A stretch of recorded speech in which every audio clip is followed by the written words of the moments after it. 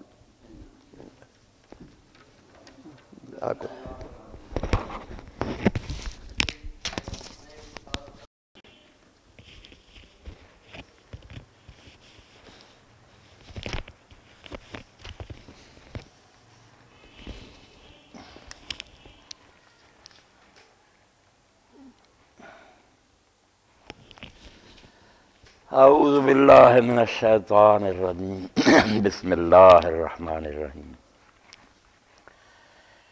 وَإِذْ يَرْفَعُ إِبْرَاهِيمُ الْقَوَاعِدَ مِنَ الْبَيْتِ وَإِسْمَاعِيلُ رَبَّنَا تَقَبَّلْ مِنَّا إِنَّكَ أَنْتَ السَّمِيعُ الْعَلِيمُ رَبَّنَا وَاجْعَلْنَا مُسْلِمَيْنِ لَكَ وَمِنْ ذُرِّيَّتِنَا أُمَّةً مُسْلِمَةً لَكَ وَأَرِنَا مَنَاسِكَنَا وَتُبْ عَلَيْنَا إِنَّكَ أَنْتَ التَّوَّابُ الرَّحِيمُ رَبَّنَا وَابْعَثْ فِيهِمْ رَسُولًا مِّنْهُمْ يَتْلُو عَلَيْهِمْ آيَاتِكَ وَيُعَلِّمُهُمُ الْكِتَابَ وَالْحِكْمَةَ وَيُزَكِّيهِمْ إِنَّكَ أَنْتَ الْعَزِيزُ الْحَكِيمُ.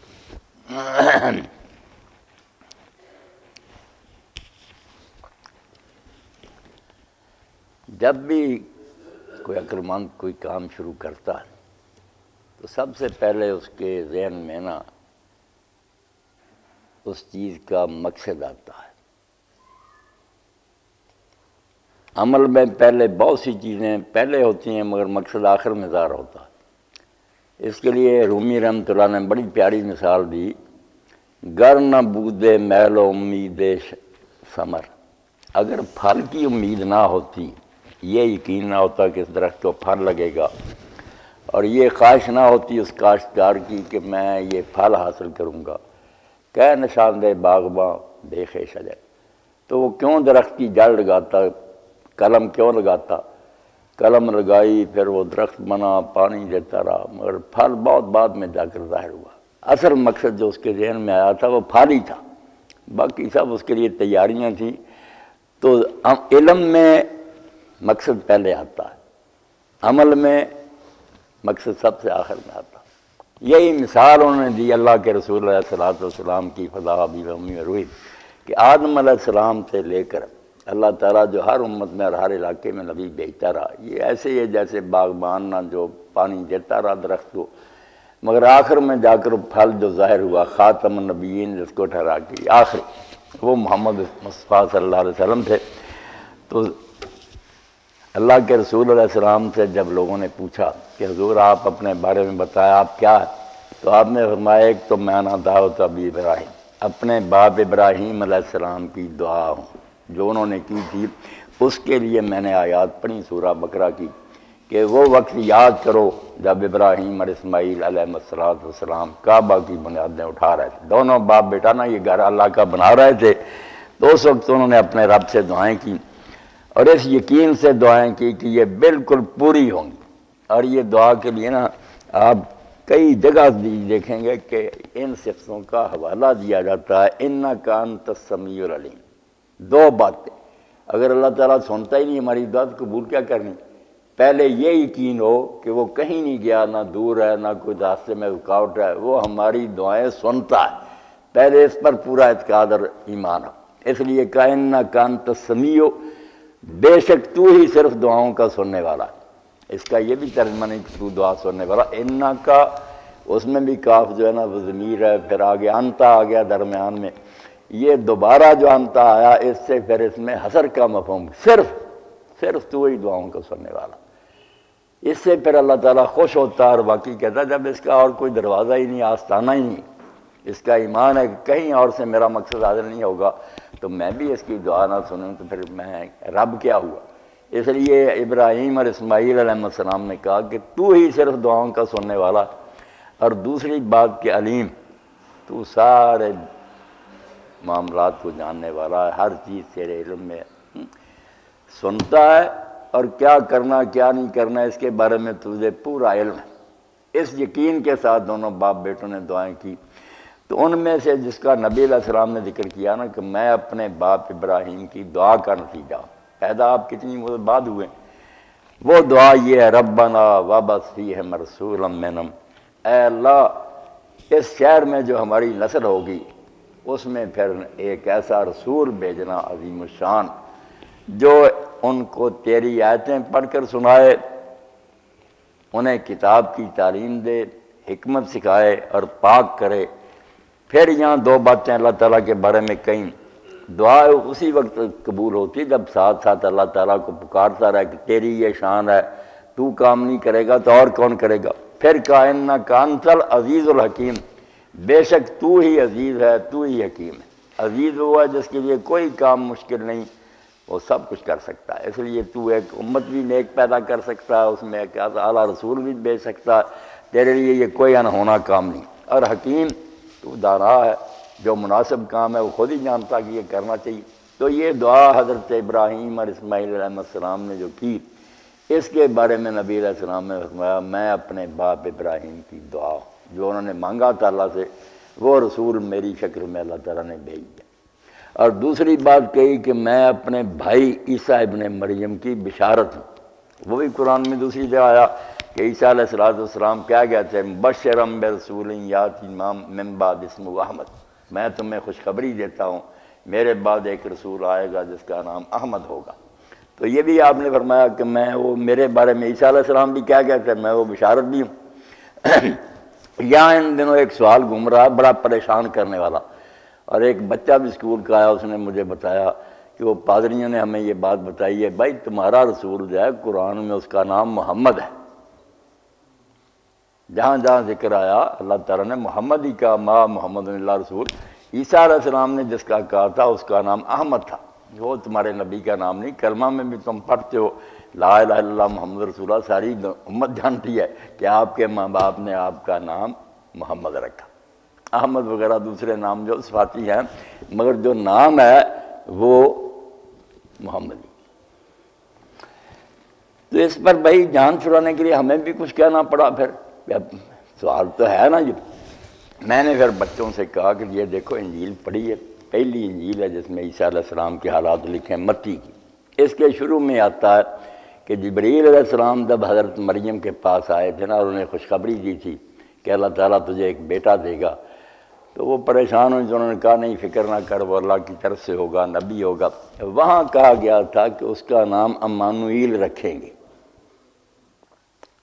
مگر امانوئیل عیسیٰ علیہ السلام کا نام کسی نے نہیں رکھا، اس کا نام یسوع رکھا، ہمارے عربی زبان میں عیسیٰ رکھا، امانوئیل نہیں رکھا، کسی نے ان کو امانوئیل نہیں نام سے پکارا۔ تو بات کیا، امانوئیل کا ترجمہ اب اس زبان میں عبرانی میں ہے کہ خدا اس کے ساتھ ہوگا، اللہ اس کی تائید کرے گا۔ تو یہ نام جو ہے نا وہ نام نہیں جس سے کوئی آدمی پکارا جائے صفات کہ اس کی یہ شان ہوگی، ہم جس طرح وہ ہے کہ اس کا نام رکھیں گے امانوئیل، لفظ یہ ہے، مگر امانوئیل نام نہیں رکھا۔ بعد میں آتا ہے کہ کئی موقع پر لوگوں نے کہا کہ یہ ایلیا ہے، کسی نے کہا یہ امانوئیل ہے، وہ صفت کے لحاظ سے کہا کہ اللہ تعالیٰ اس کی مدد کر رہا ہے، اس کے ہاتھ پر اتنے معجزے ظاہر کر رہا۔ تو واقعی آپ کا جو نام ہے نا اصل وہ تو محمد ہی ہے صلی اللہ علیہ وسلم، مگر احمد آپ نے رسول کریم علیہ السلام نے فرمایا کہ میرے خاص نام ہے جو اور کسی کے نہیں، جن میں سے انا محمد، انا احمد، انا الحاشر، انا الماہی، انا العاقب، 5 نام ایک حدیث میں گنے۔ تو جیسے باقی صفاتی ہیں امانوئیل کی طرح، اسی طرح آپ کی صفت میں ہے احمد، سب سے بڑا اللہ کی تعریف کرنے والا اور سب سے بڑھ کر جس کی تعریف کی گئی۔ ابن قیم رحمۃ اللہ نے بہت اچھے طریقے سے سمجھایا کہ احمد کے دونوں ہی معنی ہیں، فاعل کے بھی ہیں، مفعول کے مثالیں بھی اور دی عربی زبان سے، کہ سب سے زیادہ تعریف کرنے والا۔ جتنی تعریف آپ نے اللہ کی ہے کسی نبی نے نہیں۔ آپ کی دعائیں دیکھیں، کوئی لمحہ نہیں جب آپ اللہ کی حمد نہیں کر رہے۔ بس صبح اٹھتے ہیں، سونے کے لیے لیٹتے ہیں، سوار ہوتے ہیں، اترتے ہیں، سورج نکلتا دیکھتے ہیں، پی رہے ہیں، کھا رہے ہیں، ہر لمحہ آپ کی زبان پر نا الحمدللہ، حمد ہی حمد آپ نے کی ہے۔ اور پھر اس کا صلہ بھی ملا آپ کو کہ جس طرح آپ نے اللہ کی سب سے بڑی حمد کی، یہ فاعل کا معنی تھا، پھر سب سے بڑھ کر جس کی حمد ہوئی وہ بھی رسول کریم علیہ السلام ہے۔ کسی نبی اور رسول کی اتنی تعریف دنیا نے نہیں کی جتنی نبی علیہ السلام کی ہوئی، اور اب بھی ہو رہی، اور یہ جتنی زیادہ ہو اچھی ہے۔ نبی علیہ السلام کا مرتبہ اور مقام کو تھوڑا، فَإِنَّ فَضْلَ رسول اللہ لَيْسَ لَهُ حَدٌّ وَيُعْرِبَانُ نَاتِكُمْ بِفَمِهِ۔ علامہ بصیری فرماتے ہیں رسول اللہ کی شان کی کوئی حد نہیں کہ جس کو کوئی بیان کرنے والا پھر اپنے منہ سے بیان کر سکے۔ اللہ نے اتنا کمال اور مرتبہ دیا کہ غالب نے بالکل ٹھیک کہا، غالب ثنائے خواجہ بیضنا گزاشتے ہیں۔ حضور کی تعریف ہم نے اللہ پر چھوڑ دی ہے، ہم بندے کیا کریں گے؟ کہا مرتبہ دان محمد، کیونکہ رسول اللہ کی شان کو جاننے والا اللہ خود ہی ہے، بندے جو ہے نا ان کی سمجھ سے باہر۔ کہاں ذات پاک مرتبہ دان محمد اس۔ اور تیسرا فرمایا کہ اللہ تعالیٰ نے میری والدہ کو خواب دکھایا جب میں اس کے پیٹ میں تھا، اور ساتھ ہی کہا کہ یہ سارے پیغمبر جو ہیں ان کی مائیں دیکھتی ہیں، تو اس میں فرمایا کہ میری ماں نے خواب دیکھا کہ اس میں سے ایک نور نکلا ہے جس سے شام کے محلات تک اسے نظر آ گئے، وہاں تک پردے ہٹ گئے۔ تو پھر باقی اللہ تعالیٰ نے ایک ایسا نور ظاہر کیا کہ ساری دنیا میں روشنی علم اور دین کی آپ کی وجہ سے پھیل گئی۔ تو تین باتیں اس حدیث میں فرمائی کہ میں اپنے باپ ابراہیم کی دعا ہوں، اپنے بھائی عیسیٰ علیہ السلام کی خوشخبری ہوں، اور اپنی ماں کا خواب ہوں، اس کا مصداق ہوں جو اس کے پیٹ سے اللہ نے مجھے نور نکالا۔ تو ابراہیم علیہ السلام نے جو کہا نا کہ رسول آئے تو 4 کام کرے، وہ دوسری جگہ اللہ تعالیٰ نے پھر ذکر کیا، سورہ آل عمران میں بھی ہے، سورہ جمعہ میں بھی ہے کہ واقعی محمد رسول اللہ صلی اللہ علیہ وسلم نے پھر وہ کام کیے۔ وَالَّذِي بَعَثَ فِي الْأُمِّيِّينَ رَسُولًا مِّنْهُمْ يَتْلُو عَلَيْهِمْ آيَاتِهِ وَيُزَكِّيهِمْ وَيُعَلِّمُهُمُ الْكِتَابَ وَالْحِكْمَةَ۔ 4 کام۔ پہلا کام تلاوت آیات ہے کہ وہ لوگوں کے سامنے اللہ کی آیتیں پڑھے گا۔ اس کا عام مفہوم تو یہی ہے کہ یہ قرآن مجید اللہ تعالیٰ کلام ہے، اس کے ٹکڑے آیتیں ہیں، پہلے آپ لوگوں کو یہ سناتے ہیں کہ اللہ کا کلام یہ ہے۔ مگر کچھ لوگوں نے بہت اچھی تشریح کی ہے، وہ پیاری لگتی ہے کہ یہ ساری باتیں جو ہے نا آیات اور کتاب اور حکمت، یہ قرآن ہی ہے۔ قرآن کے 3 حصے ہیں، کچھ آیات ہیں، کچھ کتاب ہے، کچھ حکمت ہے۔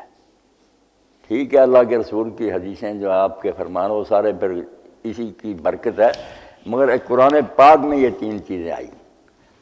آیات کیا؟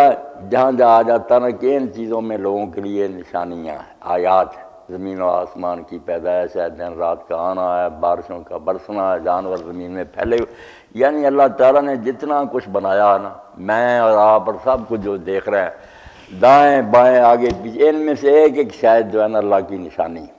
ان پر غور کیا جائے کہ ایک قطرہ جو پانی کا تھا ماں کے پیٹ میں گیا، اس فیکٹری میں رہ کر اتنا بڑا عالم دانشور اور سارے جہان کا علم اس کے دماغ میں پیدا ہو گیا، یہ کم نشانی ہے؟ ایک چھوٹا سا بیج بوتے ہیں، اتنا بڑا درخت نکلتا ہے، اس سے پھر خوشبودار پھول نکلتے ہیں، سبز پتے نکلتے ہیں، سایہ ہے، پھر پھل ہے، عجیب پیکنگ کیسی ہے اس کی، خوشبوئیں کیسی ہیں، مزہ کیا، اثر کیا، ہر شے جو انہوں نے اللہ تعالیٰ قرآن میں کہہ رہا کہ اِنَّ فِي ذَلِكَ لَآيَاتٍ، عقل مندوں کے لیے ان میں بہت نشانیاں۔ تو یہ حصہ جو قرآن کا نا جس میں دلائل بیان ہوئے، اپنے ہونے کا پتہ اللہ دیتا ہے کہ مجھ کو دیکھنا تو ان چیزوں پر غائل کرو، اس سے پتہ چلے گا کہ ان کا بنانے والا کتنا دانش مند ہے اور کتنا علم عمل کا وہ ماہر ہے۔ تو یہ حصہ جس میں قرآن نے اللہ، رسول اور قیامت کو منوانے کے لیے دلیلیں دی نا، یہ حصہ جو ہے نا منطق کا، لاجک کا، یہ آیات ہے کہ وہ اپنی بات زبردستی نہیں منائے گا کہ خواہ مخواہ میری بات مان لو، بے شک عقل میں نہیں آتی، نہیں، دلیلیں دے گا اور پوری طرح مطمئن کرے گا کہ جو میں کہتا ہوں تمہاری عقل اور دانش شہادت دے گی کہ واقعی یہ باتیں حق ہیں، ان میں ہر کوئی عجیب بات نہیں۔ اب قیامت کے بارے میں دیکھ لیں نا، میں اشارہ کرتا ہوں قرآن مجید میں کہ اللہ تعالیٰ پہلے اس کا امکان ثابت کرتا ہے، لوگوں کو جو شبہ ہے کہ مرنے کے بعد مٹی ہو جائے کیسے ہوگا، تو اللہ تعالیٰ فرماتا پہلے تم کس طرح بنے ہو؟ کوئی اللہ تعالیٰ کو میٹر اور کوئی سامان کہیں سے منگوانا پڑا؟ کوئی مٹی سے آدم کو بنا دیا، کہیں پانی سے تمہیں بنا کھڑا کیا؟ تو جو ایک مرتبہ بنا سکتا ہے وہ دوبارہ پیدا نہیں کر سکتا۔ اس دلیل پر بار بار زور دیا گیا کہ وہی تو پیدا کرے گا جس نے پہلی بار پیدا کیا. یا تو پہلی بار ہی وہ نہ بنا سکتا، نعوذ باللہ عاجز رہتا، پھر تم کہہ سکتے کہ اس سے نہیں بنے ہم، وہ کیا دوبارہ بنا. ایک بار بنا لیا، دوبارہ بنانا تو اس کے لیے بہت آسان اور ممکن، حالانکہ ہر وقت ہی ممکن آہوان ہونا ہے. ہماری کامن سینس کے مطابق بات کی کہ ایک بار پہلے بار بنانا ہو سکتا ذرا مشکل ہو، مگر جب ایک بار بنا لیا دوبارہ بنانا پھر اس کے لیے بہت معمولی ہے. اور اس کے بعد تھا کہ اس کی ضرورت کیا، اس کی حکمت پر بھی پھر زور دیتا. یہ قرآن کا فلسفہ اور دانش جس کو آیات کا نشانیاں، وہاں پھر بیان کرتا کہ اگر قیامت نہ آئے تو ایک تو اللہ تعالیٰ پر بڑا دبا ہے کہ وہ حکیم نہیں، دانا نہیں، بچہ ہے کہ دنیا بنائی ہے، اتنے ہنگامے ہوئے، کہیں ظلم ہوئے، کہیں بے انصافیاں میں مر گئے، مٹی میں مل گئے. دانا تو نہ ہوا، ایک بچہ ہی ہوا نا کہ جس نے کھیل یہ کھیلا، اور دوسری طرف وہ ظالم ثابت ہوا کہ عدل نہیں کیا اس نے، اور رحیم بھی نہ رہا کہ جن کے ساتھ ظلم ہوا تھا ان کی کوئی داد رسی نہیں کی. اتنا زور دیا اللہ پاک نے اپنی صفات پر کہ میری بہت سی شانیں جو ہیں نا ان کا تو پھر ظہور ہی نہیں ہوتا. اور ساتھ ساتھ خلق خدا جو مصیبتوں میں پڑی اور اتنے نیکیاں کرنے والے دنیا میں مارے گئے، ظالم ایش کرتے رہے. اگر عدل نہیں ہوگا تو الیس اللہ بحکم الحاکمین، کیسے زور سے کہا کہ وہ سب سے بڑا انصاف کرنے والا نہیں ہے. اس طرح یہ اندھیر نگری چلتی رہے تو خدا احکم الحاکمین تو نہ ہوا. ضرورت ثابت کی کہ دوبارہ پیدا بھی ہو سکتا ہے، پیدا ہونا ضروری بھی ہے، اور ضمانت اس کی یہی ہے کہ یہ بات اس نے خود بیان کی اور اس کے رسولوں نے امت تک پہنچا دی. تین ہی نقطے ہیں قیامت کو سمجھنے کے کہ ایسا ہو سکتا ہے کہ دوبارہ بن جائے، اس کے آنے کی ضرورت کیا، اور یہ کیا ضمانت ہے اس کی کہ ایسا ضرور ہوگا. ان سب کے جواب اللہ تعالیٰ نے دیے. اسی طرح رسولوں کے سچے ہونے پر دلیلیں بیان کی. تو ایک حصہ تو ہے آیات کا جس میں آپ پڑھیں گے جگہ دلیلیں بیان ہوئی ہیں. کہا کہ رسول لوگوں کے سامنے دلیلیں پڑھے گا اور ان کو دلیلوں سے قائل کرے گا. اب جب لوگ ایمان لے آئیں، بات مان لیں، ان کے دماغ میں بات آ جائے کہ جو کوئی یہ کہہ رہے ہیں یار مدلل بات ہے، اس کے بعد پھر ضرورت پڑتی ہے لاحہ عمل کی کہ کریں کہ کیا کریں، زندگی اب کس طرح گزاریں، کن چیزوں سے بچیں، کیا کام کریں. شریعت کہہ رہے ہیں اس کو قانون کہہ رہے ہیں. قرآن مجید میں آپ کتاب کو بھی دیکھیں کہ کئی جگہ کوتب علیہم کتاب کتاب، اور کبھی اللہ تعالیٰ فرماتا تم پر عہدے لکھ دیے گئے. تو کتاب کا ایک معنی شریعت اور قانون دیا. تو دوسری بات پھر اللہ کا رسول یہ کرے گا کہ انہیں پھر کتاب سکھائے گا، قانون جو ہے نا لا، اس کی تعلیم دے گا کہ یہ چیزیں تمہارے لیے حلال ہیں، یہ حرام ہے، یہ کام تم نے کرنے ہیں، یہ نہیں کرنے. اور اس سے اگلی منزل پھر آ جاتی ہے حکمت کی کہ بچے کو تو آپ کہتے ہیں یہ کام کرو، اس کو زیادہ فلسفہ سمجھانے کی ضرورت نہیں کہ یہ کیوں کرنا. مگر جب وہ ذرا ہوشیار ہو جاتا پوچھتا کہ ابا جی یہ کام کیوں کروں، پھر کیوں کا جواب مانگتا ہے، اس کا نا راز، اس کی حکمت سمجھنا چاہتا کہ اس کا مقصد کیا. اس کے لیے پھر اللہ کا رسول صرف شریعت نہیں سکھاتا، اس کے ساتھ ساتھ اس کے اسرار بھی سمجھاتا ہے. نماز ہے نا، اس کے لیے صرف یہ نہیں کہہ دیا کہ رکوع سجدے کرو، باقاعدہ سمجھایا کہ نماز سے ہوتا کیا ہے. ان الصلاۃ تنہی عن الفحشاء والمنکر، باقاعدگی سے نماز ادا کرے تو پھر بے حیائی اور برائیوں سے یہ روک لیتی ہے. اس کو پاک رکھنے کے لیے یہ ہتھیار بہت ضروری ہے، پابندی سے اس کو ادا کرتا رہے. اور یہی بات اللہ کے رسول علیہ السلام نے فرمائی کہ کسی کے دروازے پر اگر دریا بہہ رہا اور 5 مرتبہ اس میں مل مل کر نہائے تو محض رہے گا.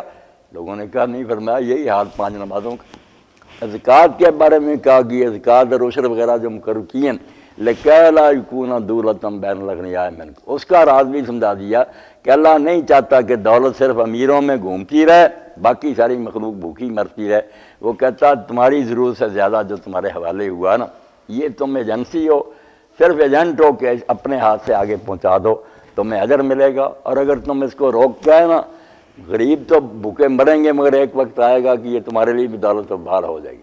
اگر وہ اٹھ کھڑے ہوئے تمہارے مکانوں کو آگ لگا دیں گے، تمہارے بچوں کو قتل کریں گے، تمہاری بیٹیوں کی، اور ایسے ہی انقلاب آئے دنیا میں. غریبوں نے تانگ آ کر ان کا بیڑا غرق کیا اور بری حالت تک یہ پہنچے.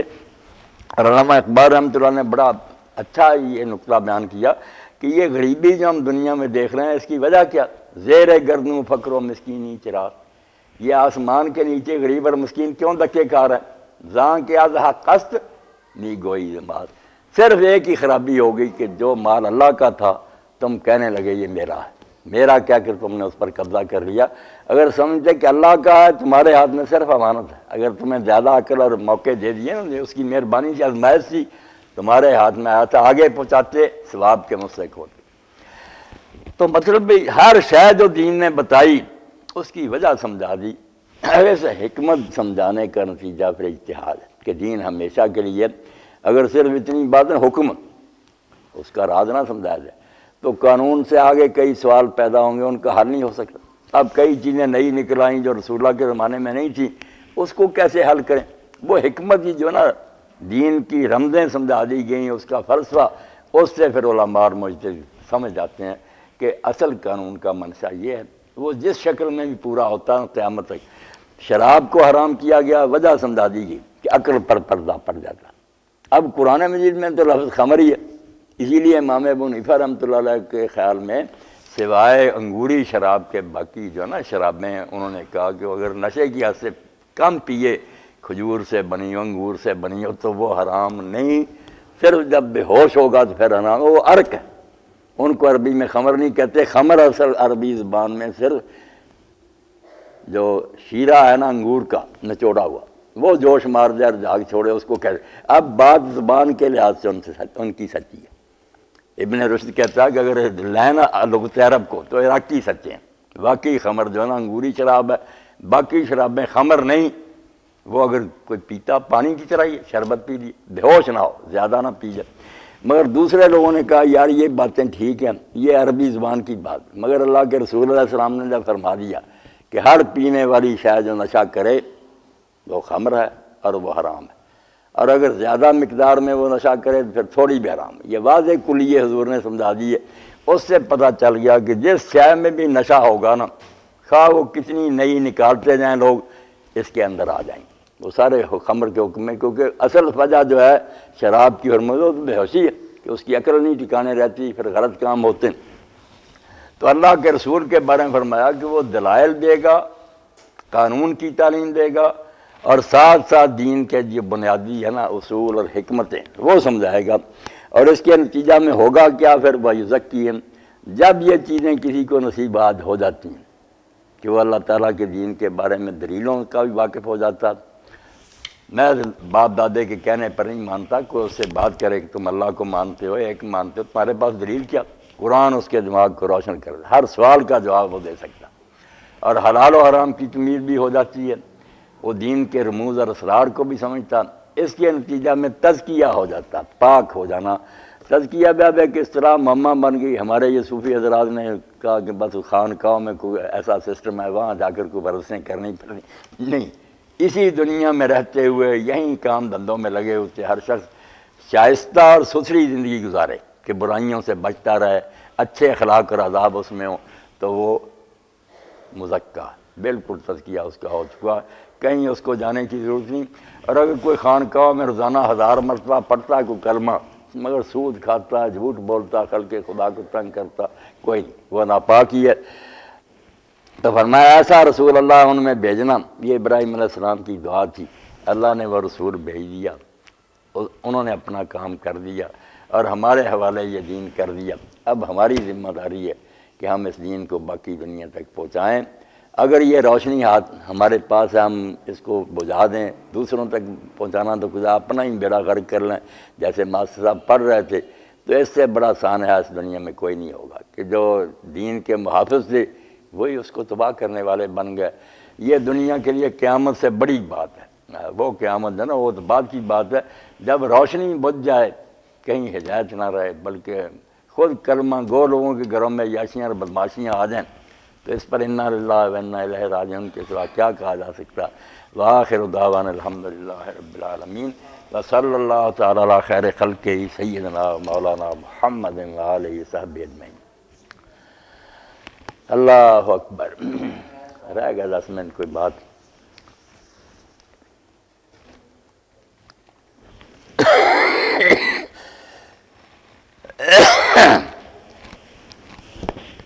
مقبول صاحب اپنے ان دوست تک پہنچائیں کہ یہ بچے نے جو حدیث پڑھی یہ کوئی حدیث نہیں، اس نے من گھڑت بات کہی، کہیں نہیں آتا کہ 70,000 فرشتہ اس کو کھینچ کر رکھا. یہ دوزخ کے بارے میں کہ دوزخ جو ہے نا اس کو میدان حشر میں جب فرشتے لائیں گے تو 70,000 لگام ہوگی اس کی اور اس کو فرشتوں نے پکڑا ہوگا اور اس کو لائیں گے. دوزخ کے بارے میں. یہ سورج کے بارے میں کوئی نہیں آئی، پریشان نہ.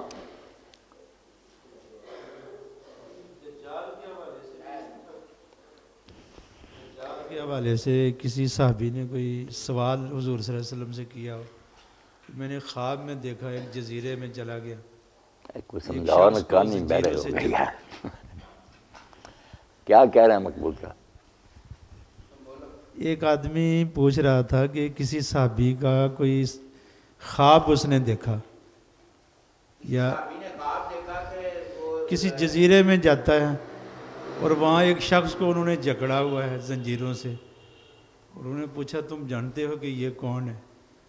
اور بتلایا گیا کہ یہ دجال ہے. کان میرے نہیں نہ دینا چاہیے. دجال کہیں مقید ہے کہتے ہیں. ہاں مقید ہے. کہیں باندھا ہوا ہے، کوئی ایسی بات ہے.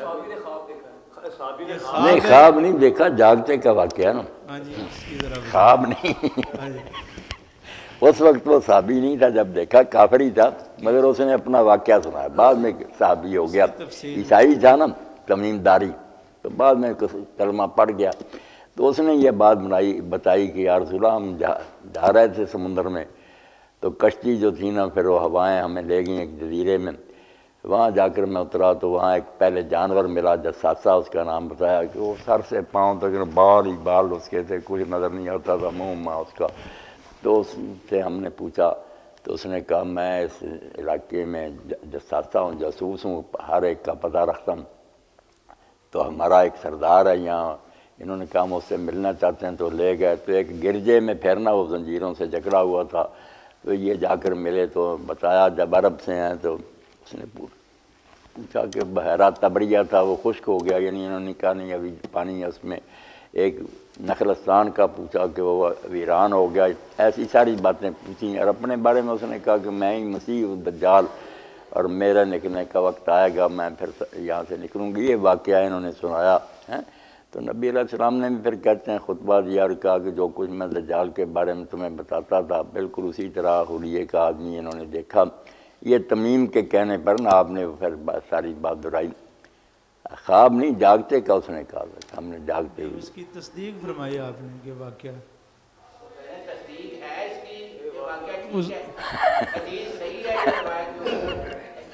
نہیں، حضور صلی اللہ علیہ وسلم نے تصدیق فرمائی کہ واقعہ یہ وہی ہے. یا ہاں مسلم شریف کی روایت ہے ویسے،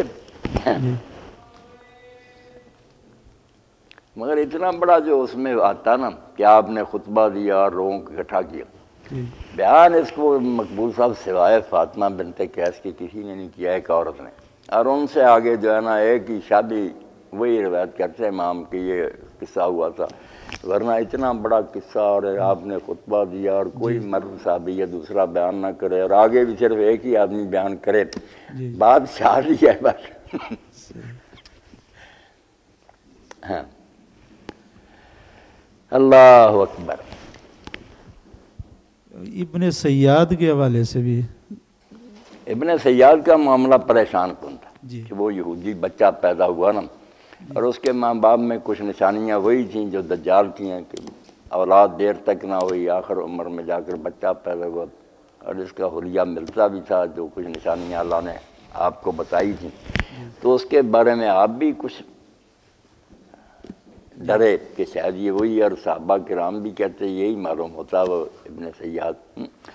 ایک مرتبہ تو آپ ایک صحابی کے ساتھ نا حدیث پاک میں تک گئے بھی، تو اس کی ماں نے اس کو لٹایا ہوا تھا باغ میں، اوپر کپڑا تھا، تو وہ کچھ گنگن کر رہا تھا. تو نبی علیہ السلام اور صحابی جو تھے نا وہ چھپ چھپ کر نا کھجوروں کے ساتھ قریب جا رہے تھے کہ پاس جائیں اور اس کی باتیں سنیں، اس کو پتہ چل جائے کہ یہ وہ ہے یا نہیں. تو جب قریب گئے تو ماں نے دیکھ لیا اور اس نے کہا سیاد محمد آ گئے. تو پھر کپڑا اس نے اتار دیا اور چپ کر گیا. تو آپ نے کہا کہ کاش یہ ماں اس کو رہنے دیتی تو اس کا کوئی معاملہ حل ہو جاتا. تو پریشانی رہی اس کی، مگر بعد میں پھر پتہ چل گیا کہ نہیں وہ نہیں تھا، کیونکہ وہ واقعہ حرہ میں مر گیا جب یزیدی لشکر نے، اور اس نے مکہ شریف میں جا کر حج بھی کیا. ابو سعید خدری کا یار تمہارے نبی نے بتایا تھا مکہ مدینہ میں داخل نہیں ہوگا، مدینہ میں پیدا ہوا ہوں مکہ سے حج کر کے. اصل میں اللہ تعالیٰ نے یہ حضور علیہ السلام کو علم دیا کہ آخر عمر میں نا زمانہ میں ایک دجال ہوگا، ایسے ایسے اس کے فتنے ہوں گے، مگر یہ نشان دے کر نا کہ وہ یہ ہے یہ نہیں بتایا. اس لیے آپ پھر جس کی میں کچھ نشانیاں دیکھتے تھے وہ پریشان ہوتے. نشانیاں پلے باندھنی چاہیے اس کے فتنے کے بارے میں. یہ وقت پر ہی کھلے گا جب وہ فتنہ کھڑا کرے گا.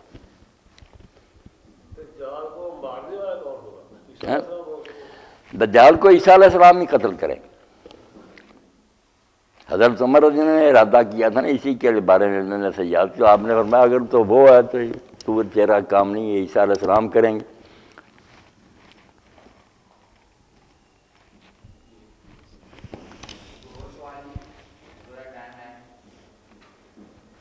اللہ اکبر.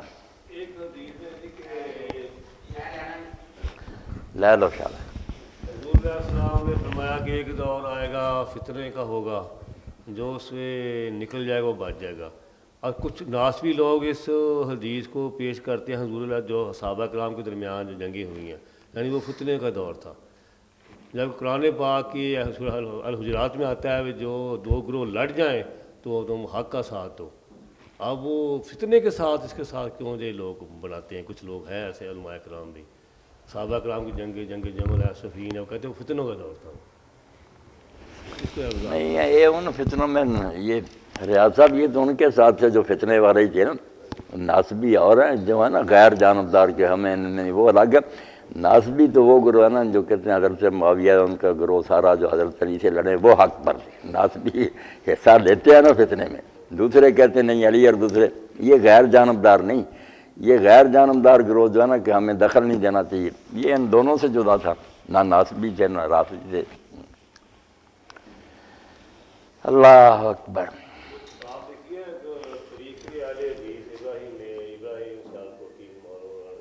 انہوں نے اس کا حوالہ دیا، میں پڑھ رہا تھا رات کو، وہ فتنوں کا دور تھا اس لیے صحابہ کرام سے الگ رہے. انہوں نے حوالہ دیا اس کو وہ دور کریں نا ان سب کو. مولانا جیسے زور اثر کی نماز کبھی کبھی اکٹھی کی جا سکتی ہے، بخاری شریف میں بھی ہے. اس طرح مغرب اور عشاء بھی اکٹھی کی جا سکتی ہے. زور اور اثر کی نماز ہاں مغرب اور عشاء دو اکٹھیاں کھینچیاں جا سکتی ہیں. زور سے اثر دو نمازیں اکٹھیاں. وہ مغرب کے ساتھ عشاء کر سکتے ہیں یا دونوں آپشن ہے کہ عشاء کے ساتھ بھی مغرب پڑھ سکتے ہیں؟ نمازیں جب پہلے اللہ تعالیٰ نے اتاری ہیں نا تو ایک مدت تک قرآن کی آیتیں پڑھیں پتہ لگا 3 ہی نمازیں تھیں بس. دن ڈالنے سے لے کر نا مغرب تک ایک ہی نماز، اور مغرب سے لے کر آدھی رات تک ایک نماز. بعد میں پھر مدینہ شریف اللہ کے حکم سے نا ان وقتوں کو 2 حصوں میں تقسیم کر کے ایک نماز کی بجائے 2 مگر زور اور اثر مغرب اور عشاء وہ جو ایک کو چیر کر 2 بنائی گئی وہی اکٹھی ہو سکتی ہے. زور اور اثر اکٹھی ہو سکتی ہے مغرب عشاء. اصل میں وہ ایک سی نماز پہلے، بعد میں 5 نمازوں کا آخری صورتوں میں ذکر آتا نا. پہلے 3 ہی آتی ہیں کہ سورج غروب ہونے سے پہلے، سورج نکلنے سے پہلے اور دن ڈالنے کے وقت. ایسی باتیں بھی آ جاتی ہیں. اللہ اکبر. دعا کر لیں مولانا. ایک یہ فتنے کے دور کے لحاظ سے ہے کہ یہ جو عرب میں لہر اٹھی اور بہت سارے جو آمر چلے گئے، اس میں بھی مطلب یہ فتنے کے لحاظ سے ہے کہ اس میں آپ کیا کریں سہیل. اب کئی لوگ کہتے ہیں یہ بھی سارا امریکہ کا کیا ذرا، امریکہ ہی ہمیں مل گیا، ہر بات اس پر ہی ٹال دیتے ہیں. کہتے ہیں اور اسی نے ان کو اکسایا، یہ انقلابی سارے اسی کے بندے ہیں. بظاہر نام اسلام کا ہوتا ہے، اچھے نعرے ہوتے ہیں، اندر سے سارے اس کے ایجنٹ ہوتے ہیں. ہمیں تو شک ہی پڑ گیا کہ آپ ایجنٹ ہیں یا میں ایجنٹ ہوں. سارے مسلمانوں کو اس نے پاگل بنا دیا. دماغ ہی ہمارے ہل گئے. کوئی اعتبار ہی نہیں رہا ہم کو ایک دوسرے پر کہ ہم میں سے کون پیسے کھاتا ہی نہیں. یہ بھی پتہ نہیں انہی کا شوشہ ہو پیسوں وغیرہ، کوئی بھید نہیں کھول رہا.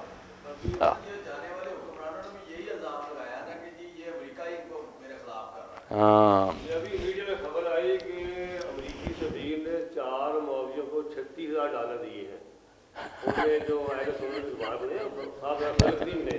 کوئی پتہ نہیں دیے یا نہیں دیے. کوئی بات پروپیگنڈا ان کا اتنا ہو گیا کہ ہمارے دماغ کام کرنے سے مولانا ایک دوسرے سے ہمارا اعتماد ہی اٹھ گیا نا، بڑی بدنصیبی یہ ہمارے بعد نا پروفیسر جو ہے امریکہ کو یہ دجال کہہ رہے ہیں۔ نہیں، دجال ایک انسان ہی ہو، وہ بھی دیکھو نا مسلمانوں کے ساتھ وہی سلوک وہ کر رہے ہیں۔ لیڈر ہوگا یہودیوں کا، فتنے بڑے برپا کرے گا، مگر اس ہوگا کے پیچھے بھی کہہ رہے ہیں یہودی سب کچھ کروا رہے ہیں۔ باقی ویسے تو لغت کے لحاظ سے مقبول صاحب جو بھی فریب کرتا مکار آدمی دجال ہی ہے نا۔ 30 دجال تو حضور نے کہا نا 30 کے قریب دجال ہوں گے، سارے کہیں گے ہم نبی ہیں، حالانکہ میں آخری نبی ہوں، میرے پاس کوئی نبی۔ آج کئی تو نکل آئے مرزا غلام، میں سے پہلے بھی کئی بنے نبی، تو کہا سب کلم یزمن نبی اللہ، سارے یہ خیال کریں گے ہم اللہ کے نبی ہیں، حالانکہ انا خاتم النبی لا نبی بعد۔ تو دجال ہی ان کو کہا نا کذابون دجالون۔ مگر مسیح الدجال ایک ہی ہوگا، اس کے ساتھ آتا ہے نا مسیح الدجال کہ وہ جعلی مسیح ہوگا۔ الحمدللہ رب العالمین والصلاة والسلام علی رسولہ الکریم سیدنا محمد وآلہ وصحبہ اجمعین۔ اللہم استعملنا بسنت نبیک وتوفنا علی ملتہ واعذنا من مضلات الفتن۔ اللہم انصر الاسلام والمسلمین واخذل الکفرۃ والمشرکین وصلی اللہ تعالی علی خیر خلقہ سیدنا محمد وآلہ وصحبہ۔ فتاوی آن لائن دا پروگرام آج دوبارہ شروع ہو گیا، اللہ دی مہربانی ہے۔ 4 تو 5 تک ہے، 4 تو 5 تک ریاض صاحب انشاءاللہ سوالوں دے جواب ہے۔ کراچیوں مولوی آئے ہیں، انہوں نے